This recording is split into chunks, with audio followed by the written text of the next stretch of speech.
சுவாமியினுடைய அபிஷேகத்தை யார் பார்க்கிறார்களோ அவர்கள் வினை சுருங்குமா சொல்றார். சாமிக்கு அபிஷேகம் பண்ணி பார்க்கணும். அப்படி நம்முடைய திருமடத்தில்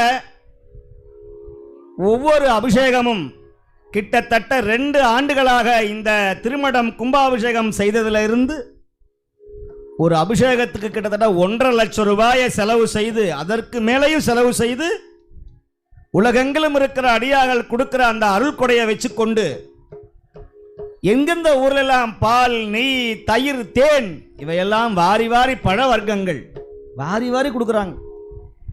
இதெல்லாம் செய்ய செய்ய என்ன ஆகுங்க, நம்முடைய நாடும் உங்களுடைய வீடும் நீங்கள் எந்த பரிகாரமும் செய்ய வேண்டிய அவசியம் இல்லை. இந்த சுவாமிக்கு நெய்யை வாங்கி கொடுத்தா போதும், அவன் திருப்பணி கைங்கரியத்தில் வந்து கலந்து கொண்டா போதும், உங்களுடைய வினைகள் நீங்கும்னு ஞானசம்பந்தர் சொல்லுகிறார்.